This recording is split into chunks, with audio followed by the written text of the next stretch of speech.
homesteaders. So today I am going to be doing teriyaki steak, and I'm going to marinate it, and then I'm going to turn it into jerky because I've made this once before. It was delicious. It's wonderful in my dehydrator. And here's a special giveaway. I haven't done one of those in a long time, but I have an extra dehydrator. So I can't ship it, I'm sorry. So if you live too far away for me to give it to you in person, I can't ship it. I'm really sorry about that. But if you live close enough for me to give it to you, all you have to do to enter is go down below this video, comment, and tell me whether or not you would rather have videos on canning, on gardening, on both, on current events, like what kind of things.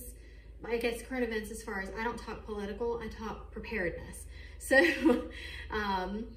let me know like what you're more interested in. Are you more interested in gardening videos, canning videos, prepping videos, or all three? But go down below, comment, let me know, and I will do a drawing. What's this right now? It is 4:15 on Thursday, so I will do a drawing tomorrow at 5. And for everybody who entered. So you don't have much time, but make sure you enter that, and I will give somebody a dehydrator to be able to make your own dehydrated food with, which is really a blessing to have. And like I said, you can make jerky, which is what I'm going to be marinating and getting ready to make today. So I found food on Manager Special, which, as you know right now, food is really, really over expensive. So Manager Special basically puts it down to where it was before inflation. So I got some beef New York strip steak. I got one of those. It was still almost $10, but it was down from 16, so, you know. And then I got 4 beef shoulder steak packages.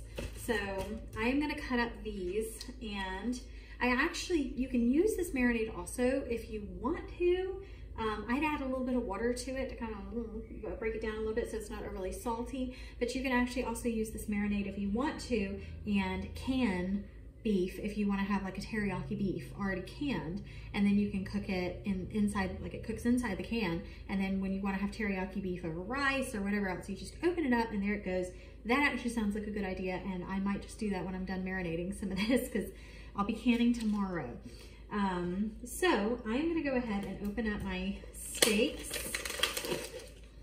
and cut them into strips. It's just easier if you do this ahead of time. If you do this with a marinade on it, the marinade just goes everywhere.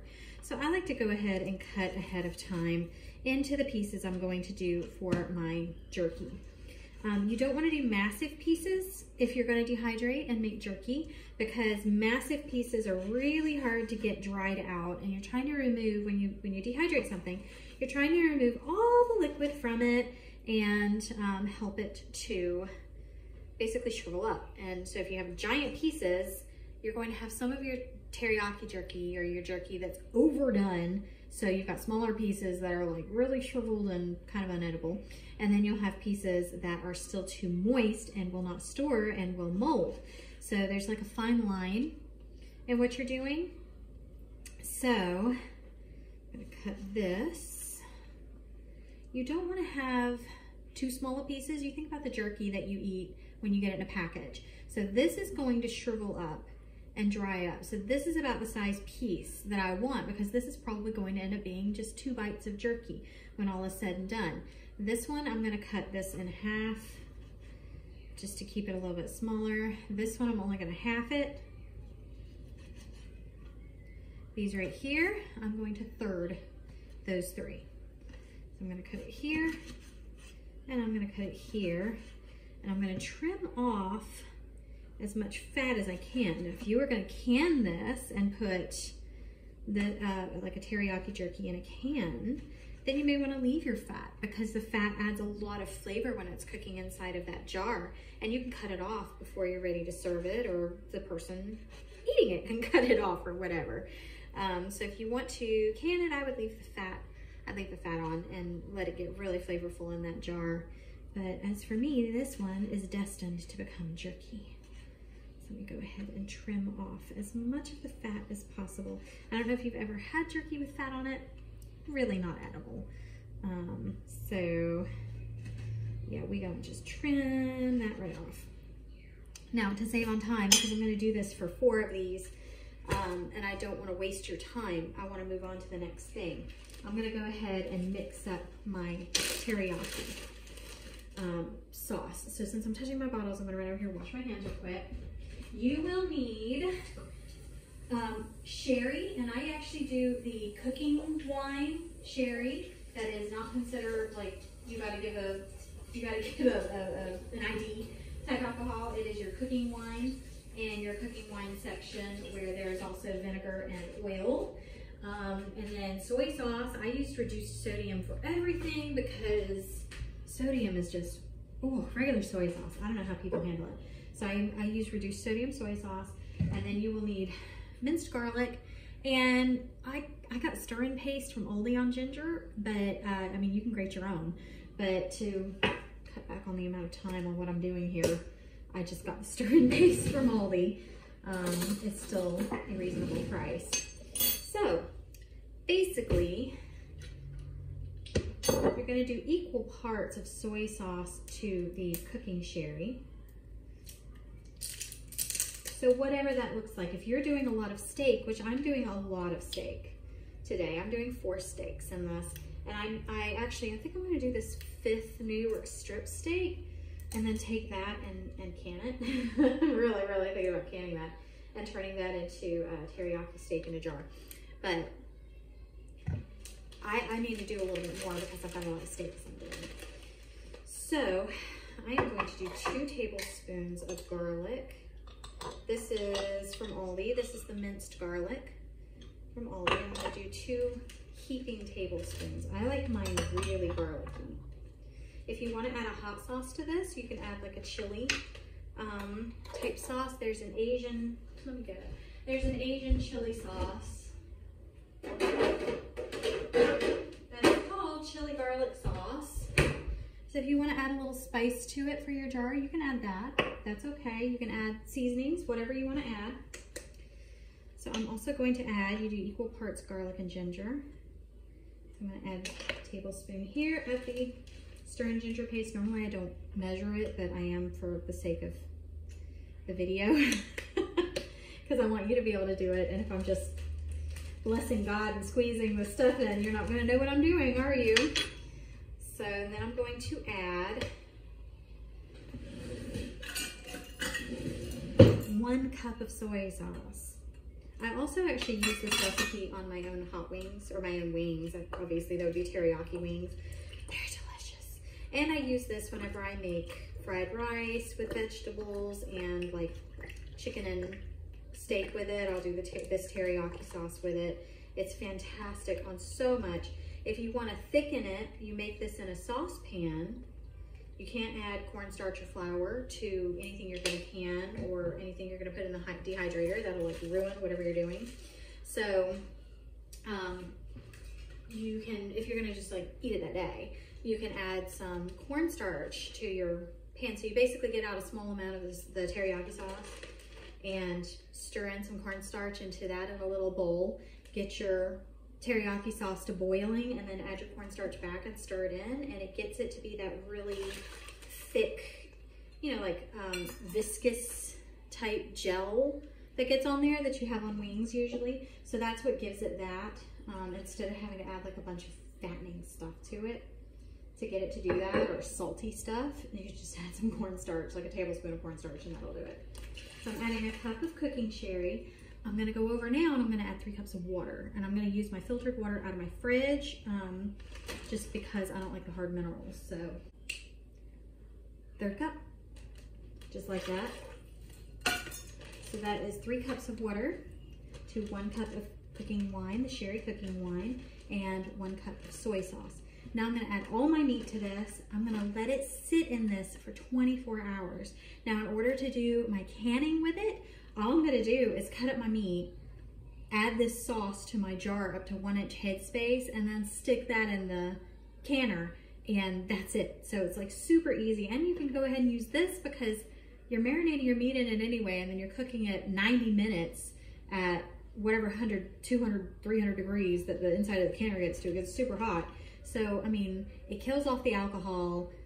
It's gonna kill off the raw meat. It's gonna coat the meat in this. So like, it doesn't matter that it's been marinating all the raw meat. So I am actually going to do that and make a couple of jars of that. So Daddy is not. Daddy went up to Costco to get some, no, to return some things. Returns. I bought a organic orange juice from there that tasted like armpit, I'll be honest. It was nasty. It tasted like a sweaty body. It was so gross. So he's taking that back. It was not in the refrigerated section. It was like an organic orange juice that they sell outside of the refrigerated section. And I was really excited about it. When I tasted it, it was like, anyway. So that's why he's taken back for me. He's a good sport. I'm just gonna trim off the fat again. These are all kind of the same size steaks. Whenever you're doing this in the dehydrator, make sure that you get as close to the same size steaks as you can to do this. So again, I'm not gonna make you sit through all of this. I am going to bag all 4 of these steaks and go ahead and add in my New York strip steak as well. I'm just gonna cut that in a few big pieces so that I know it's the strip steak and not one of these smaller steaks, and that it is going in the canner. Yeah, I gotta marinate it. I was gonna say I could can today, but I gotta marinate it. So I can't put it in the canner today. What a bummer. Don't have enough time. So yeah, cut this off. I hate to see all of this go to waste. It is what it is. And you cannot add meat products to a garden. Do not think that meat products are compostable. They're not. They cannot go into a garden. So don't add any part of meat ever. But if you have a bone, you can boil the beef bone and you can make yourself beef broth. So if any of your stuff comes with any bone, cut the meat off of it, boil it for a while, and you've got beef broth. So you got 2 things out of 1. Ooh, I cut that too small. That's okay. That'll just be a dry one. Let's cut these long. That's what I get for not paying attention to what I'm doing. 2, 3. Just like before, if you have kind of a smaller end piece than the rest, you can just have that. It's fine. You don't have to cut that one into thirds. So I am going to put these in there. I'm going to do the other couple of steaks, and then I'm going to dehydrate it tomorrow. If you get a dehydrator, then it usually has what it's supposed to sit on. I think meat was 135 for 4 hours. I think that's what it was. Regardless, when you get your meat and you get it out of your bag, you're going to just sear it, which means you're cooking the outside, you're not necessarily cooking the inside. You're gonna sear it in a skillet on the stove top and just cook that outside. Then you're gonna put it in the dehydrator. That's gonna seal in the moisture in it. You're getting the moisture out, but it's gonna seal in the flavor. How about that? It's gonna seal the flavor into it, so all your flavor is not just evaporating away in the dehydrator. And then you're gonna run it in the dehydrator. I started at 4 hours, and then I kind of open it up and check it and see how everything's looking. And if it still needs further cooking, then I just do further dehydrating. Then I just add it at 30-minute segments and then keep checking. You want your steak to be all the way like dehydrated, but you don't want to be eating basically a leather belt. So you're not looking for a meat leather, like a fruit leather. You're not looking for a meat leather. You are just looking for a real tender meat out of it. So anyway, I might show you my finished project with the dehydrator later. I showed you, there's a picture from dehydrating it a couple months ago, if you want to go and reference what mine looked like. But you know what jerky looks like, right? If you're making it, you've probably had it and you know what it looks like and what it feels like and what it tastes like and the consistency. So that's what you're going for when you're putting it in a dehydrator. So anyway, don't forget to enter the contest, comment on this video, and let me know what kind of things you like to see in this group. And good luck. And I'll see you another time. Bye, homesteaders.